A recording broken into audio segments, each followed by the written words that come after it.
And now for our weekly visit with the good Dr. Watson. Let's see if he's waiting for us. Good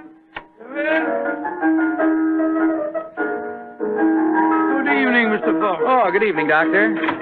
Playing the phonograph, I see. Yes, my boy. And that particular melody has some very potent memories for me. Here, I'll turn the thing on. You haven't come here to listen to a Mozart sonata. You want a story, don't you, young fellow, my lad? That's right, Doctor. Well, let's sit down. All right. That's better. Now I'll tell you what. Oh, thank you, Doctor. Began in Vienna in 1889, many years before the insane house painter named Schicklgruber had converted that gay city into a place of fear and oppression. And what were you and Sherlock Holmes doing there, Doctor? Just taking a trip? Mr. Foreman, in those early days of our association, we didn't have the time or the money for just taking trips. No. We were in Vienna because Holmes had been engaged in certain highly important investigations. We were staying in a charming little pension inhabited by students and musicians. And on the night the story began, we'd finished dinner and had returned to our room. I was busy making some notes on the investigation we'd just concluded. And Holmes was scraping away at his beloved violin.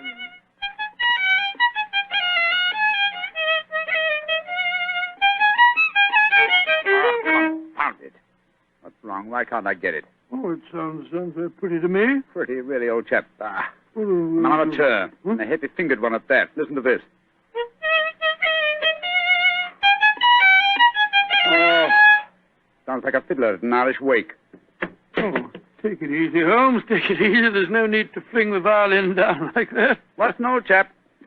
Why, with all your other excellent qualities, are you not a pianist? What's a piano got to do with it? In this case, everything. There's a piano in this room, and if you could play it, the Mozart sonata I'm struggling with might have some meaning. Come in. Oh, good evening, Fräulein. Wish to see me? You are Herr Sherlock Holmes. That is my name. Then, yeah, I wish to see you. I'm Leo Uhlenstein. I live here in this pension. How do you do? This is my friend, Dr. Watson. How do you do, Herr Doctor? I'm very glad to meet you, my dear young lady. Fräulein Uhlenstein, may I pay my tribute to the brilliance of your piano playing?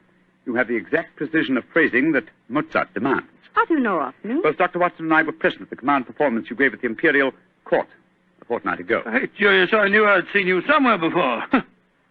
My friend was just expressing the need of a pianist as you walked in, young lady. Perhaps I'm two of sorry. you... I do not play with amateurs. Amateurs? Well, really... I do not mean to be rude. It's just that my life is dedicated to my professional career. I quite understand, Fräulein. And now, please tell me, what can I do to help you? I must presume you have come to see me in my professional capacity. Jawohl. That is correct, Herr Holmes. Though I realize to a great detective like you, my problem must seem quite trivial. I'm being blackmailed by a man in this pension. He is Sándor Arpady, a Hungarian painter who lives in the studio upstairs. Sándor Arpady. Yes, I think I've heard of him. Since 2 months now, ever since he know my secret, he's come to me for money, and today he tell me he must have 250 gulden, or he will go to the police. I have not that much money. Herr Holmes, please to tell me what I shall do. Just what hold does he have over you? My brother, Karl, he got into some trouble here, and the police were looking for him, but he ran away to München, as you say, Munich, and Sándor Arpady knew of this. He was a friend of mine, so I thought. When this trouble come on my brother, I turned to Sándor for help. He smuggled Karl out of the country, and he turned on me for blackmail. He's a bad man. I wish he was dead. Most blackmailers are cowards at heart. I think Dr. Watson and I will call on the gentleman. By the way, does he have any written evidence of your brother's crime? Yeah, he has his address in Munich. I show Sándor a letter from him when he first go there, and he keep the letter, will not give it back to me. And if he gave the police your brother's address, they'd arrest him, eh? They would, of course. Yes, they would. Herr Holmes, will you please to tell me what I should do? I cannot go on this way. My music Now, is... Fräulein, calm yourself. I shall be most happy to help you, and if you will lead the way, we'll see how persuasive we can be with Sándor Arpady.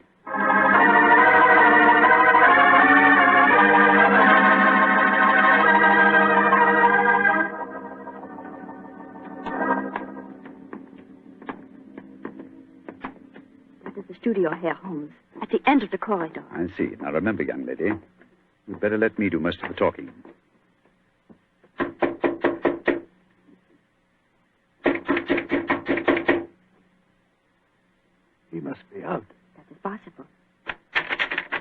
locked. I think, bearing in mind our party's profession, we'll take the liberty of opening his door. That doesn't look a very complicated lock to me. Oh, I think this skeleton key will do the trick. It's very dangerous, Herr Holmes. If Shandor finds you... No. Don't you worry about that, Fräulein. We're perfectly capable of taking care of ourselves. Ah, there we are.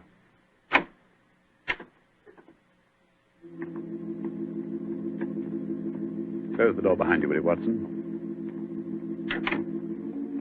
Can't see a thing.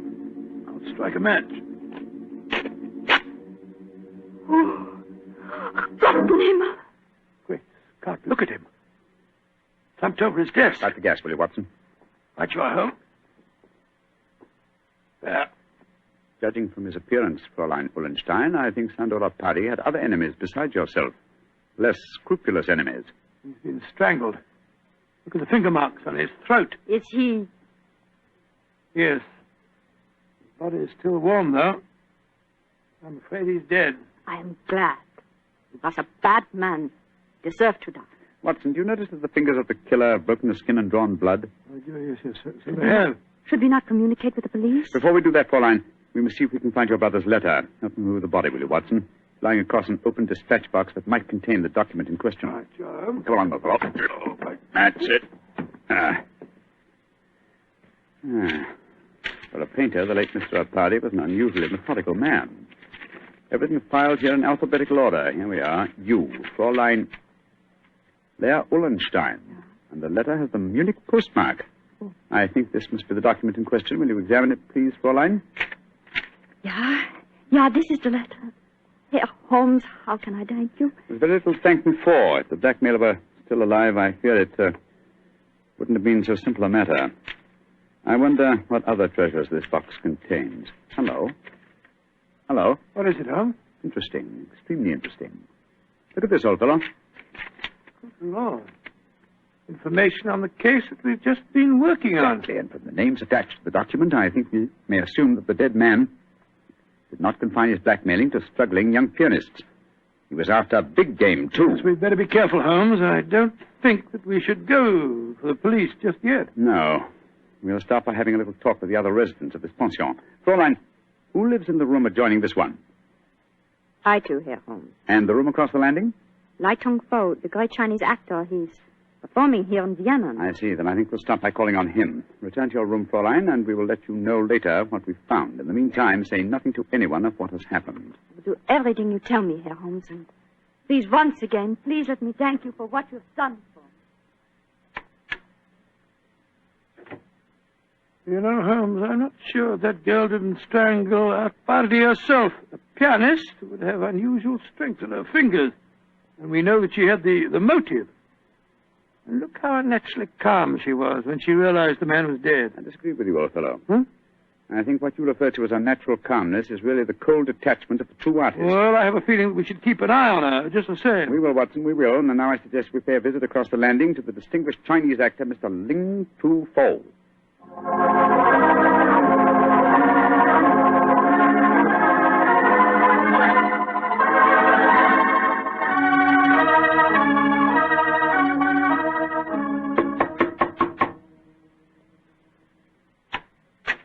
Yes, please. You wish to see me? If you could spare us a moment, sir. But of course, gentlemen. Please to come in. My name is Sherlock Holmes. This is my colleague, Dr. Watson. How do you do, sir? How do you do? I am greatly flattered to meet you. You are not here to see me in your professional capacity, I hope, Mr. Holmes? Oh, no, not exactly. I just wanted to ask you a few questions. Please, to ask me anything. Do you know Shandor Paddy, the painter who lives across the hall? I know him by sight. We nod to each other on the stairs. Nothing more. I see. Have you been in your room most of the evening, may I ask? But yes, I have been sitting here quietly for the past few hours, reading over the Analects of Confucius. No, Confucius. May I ask, sir, whether you heard any unusual noises this evening? Sounds of a struggle? Or a cry from the direction of Sandor Pardy's room, for instance? I do not think so. Wait, yes. I think I did hear laced voices in there, and the sound of a cry. About how long ago was this? Oh, an hour ago, perhaps more. Is anything wrong? Has trouble come to Shandor? Sandor? I thought you said you had Only a nodding acquaintance with the gentleman. Well, he is a well-known artist. It is only natural I should call him by his first name, Mr. Holmes, even though I do not know him. Has something happened to him? I'm afraid so, but I can't tell you any more about it at the moment. Thank you for your cooperation. We shall see you again, no doubt. Good evening, sir. Good evening, gentlemen. Good evening. That fellow wasn't telling us the truth, you know, Holmes. He seemed very shifty to me. Oh, where are we going now? Downstairs to the porter's desk. There's only one entrance to this house, you'll remember. The porter may be able to tell us of any unusual comings and goings in the last hour or two. Come on, old chap, don't dawdle.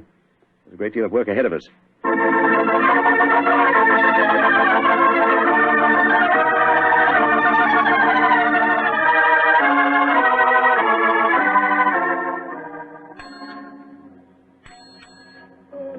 Herr Holmes, what can I do for you? How long have you been on duty tonight? Since 5 o'clock. Did you notice what people have come in or gone out since then? No one has gone out. Ah, splendid. And who came in? Fräulein Ullenstein came in just after 6, Oh, yes. and Herr Apperdy, the painter, came in a few minutes later. That is all. Ah. Who lives in the other ground floor apartments besides Dr. Watson and myself? There are only 2 other apartments. In the one to the right of the corridor lives Madame Janssen. She's a Swedish lady, a sculptor. And in the other? Signora Violetti, the Italian opera singer. Oh, thank you. Thank you very much. I'm much obliged to you. I'm happy to be of service, Herr Holmes. Where are we off to now? Back to our rooms? Oh, we'll call on Madame Violetti if she's at home.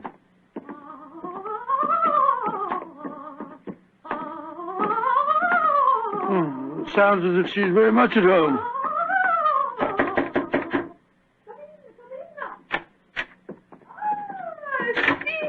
Sherlock Holmes, and he's a friend have come to see me. Bravo! Bravissimo! I have so much wish to make your acquaintance. Sit down. No, I'm afraid we can only stay for a moment, madam. My friend wanted to ask you a few questions. Yes, Signora. I just wanted to know... I know your questions. Oh. You play the violin. I have heard you. Yes. You want to know whether the great Valeria will allow you to accompany her in a magnificent soprano aria, allo so from Mozart's Il Flauto Magico. Violetti's answer to your question is si. Yes, madam. Forgive me, Signora, but if you don't mind... but that was not one of my questions. It was not. But I will sing it with you just the same. You flatter me, but at the moment there are other things on my mind. Signora Violetti, do you know Shandor Appardi? By his side. That is all. He makes eyes at me, but I no pay attention. I do not like ungallant. You haven't seen him this evening? No. I've been alone, reviewing the score at La Traviata. I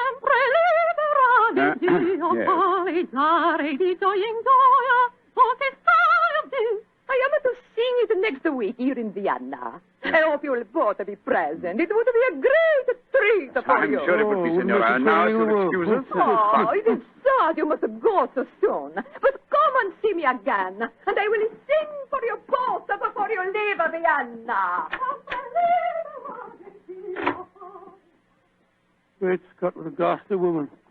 She's not your murderess, I'm sure. And now I suppose we'll have to question this sculptress woman. And then we'll talk to everyone in the house. No, I think before we visit her, we'll examine the dead man's room a little more closely. That black tin dispatch box may hold the key to this mystery.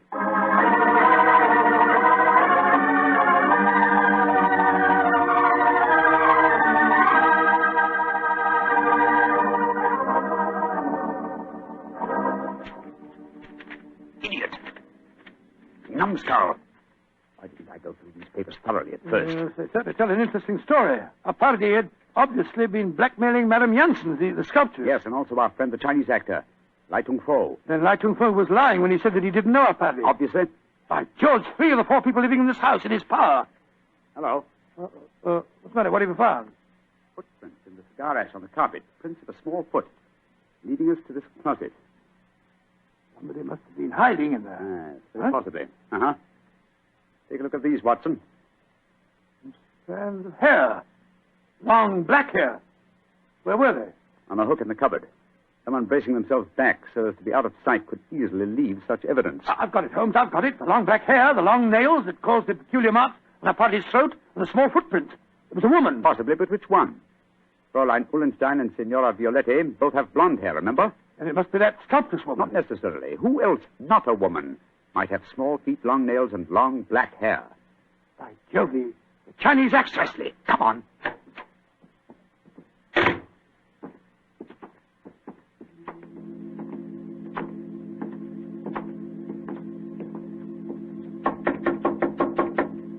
hope he's still there. Come on, sir. Come on. Let's go in. Holmes, look at him. He's praying.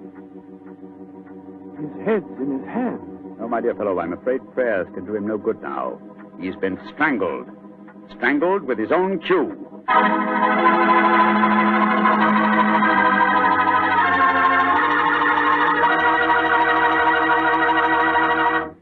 Dr. Watson's story will continue in just a second.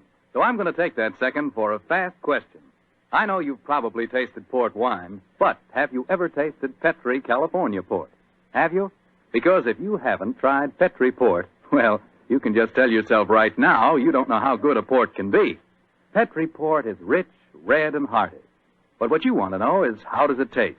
The answer to that is short and sweet. The taste is terrific. And say, Petri California Muscatel is on the terrific side, too. Petri Muscatel has the flavor and fragrance of real, juicy Muscat grapes. Both wines are perfect after dinner or any time you're sitting around talking with your friends. Try them. They're great. They've got to be, because they're Petri.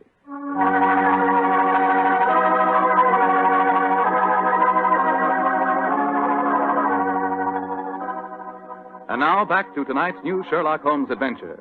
The famous pair are staying in Vienna, where they've become involved in the mysterious strangling of a notorious blackmailer. As we rejoin our story, Sherlock Holmes and Dr. Watson are cross-questioning another of the suspects, a Swedish sculptress by the name of Madame Janssen. What do you want with me? Why have you come in here? Well, we just wanted to ask you a few questions, madam. To admire your figurines, may I ask if you always work in clay? Yeah, but what's that to you? Do you wish to buy some of my sculpture? No, but I assure you the question was pertinent.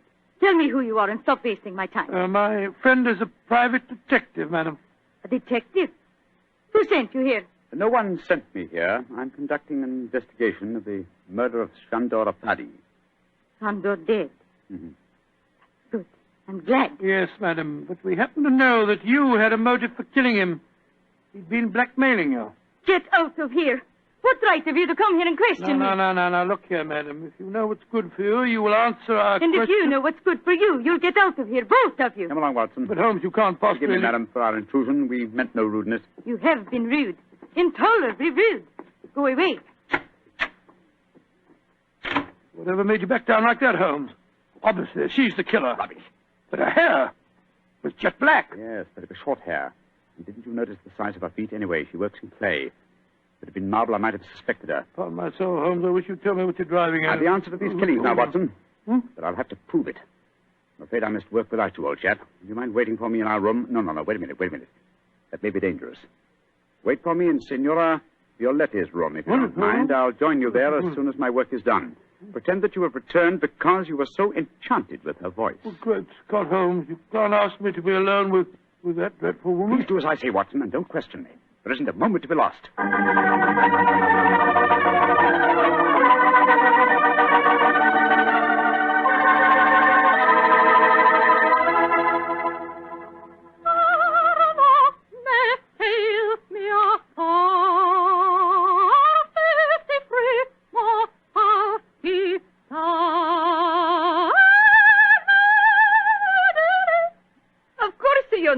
That aria, my dear doctor. No, madam, I'm afraid I don't. You've not heard about great Giuseppe Verdi?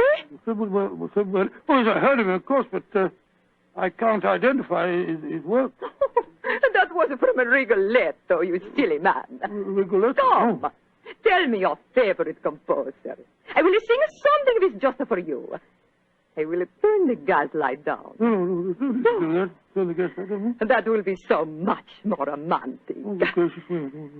Now, who is your favorite composer? Oh, I don't know that I have any favorite. What's his name? Wagner's very fine, you know.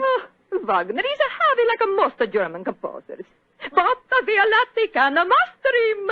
Oh, Lord, here she goes again.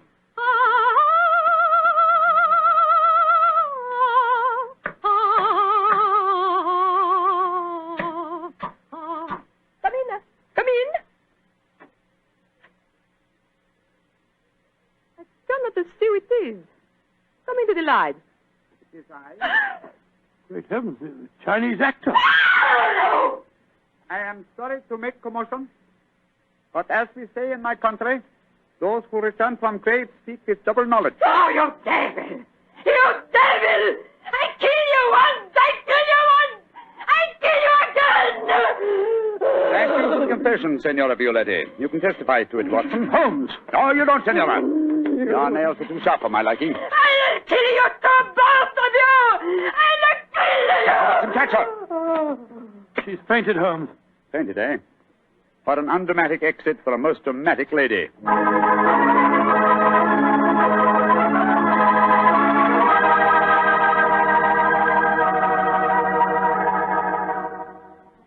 Well, Holmes, now that you've turned Signora Violetti over to the police, perhaps you'd tell me what made you certain that she was the murderess. It was obvious from the beginning that Apari was strangled by someone with long fingernails. When Lai Tung Fo was killed, it ruled him out. Then who was the woman with a motive and long nails? First of all, no. Mention, my dear fellow. Was the woman Fräulein Ullenstein? No. Being a concert pianist, her nails were naturally short. The sculptress who worked in clay? Again, no. That would make it impossible for her to mold her delicate figurines. Therefore, Signora Violetti, by the process of elimination, was the only woman with long nails. But why did she strangle the Chinese actor, too? Undoubtedly, he witnessed the first killing. The long black hairs in the closet were from his cue. I presume that later he threatened Signora Violetti, and so he himself was strangled. I still don't understand why she strangled Arpardi in the first place. Nigel Watson, well, I think you'll find that he'd been blackmailing her, too. Remember, he had documents incriminating everyone in the house except her. I think we may assume she killed him and then removed her own papers from the dispatch box. But I'd no proof, and so, well, I had to frighten her into confession. So that's why you disguised yourself as Lai Tung Fu. Yes, I borrowed the robes from his room. It was lucky that the lights were low as I entered. Yes. And it's also fortunate that to the average European, all Chinese look alike. Come in. Ah, Fräulein Ullenstein. We'll be coming in to see you in a few minutes. I've been waiting so anxiously. Is everything all right? Well, from your point of view, my dear young lady, yes. There's nothing more for you to worry about. Oh, I would like to repay you, Herr Holmes. I've done very little for you, but if you really feel that you owe me something... Yeah? Well, perhaps just this once you wouldn't mind accompanying an amateur? It would be a pleasure. What is it you wish me to play? A Mozart sonata. But of course. The rondo from the E-flat, I Ah, suppose, that's splendid. Please, Fräulein.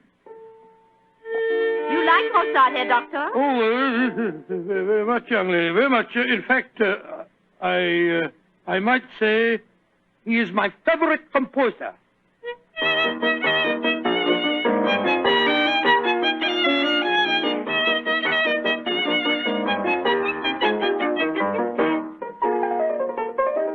Charming.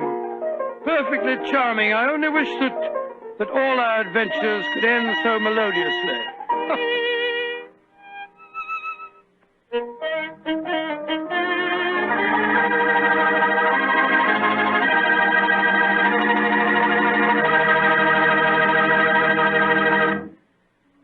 Tonight's Sherlock Holmes adventure is written by Dennis Green and Anthony Boucher and is based on an incident in the Sir Arthur Conan Doyle story, A Case of Identity. Mr. Rathbone appears for the courtesy of Metro-Goldwyn-Mayer and Mr. Bruce for the courtesy of Universal Pictures, where they are now starring in the Sherlock Holmes series.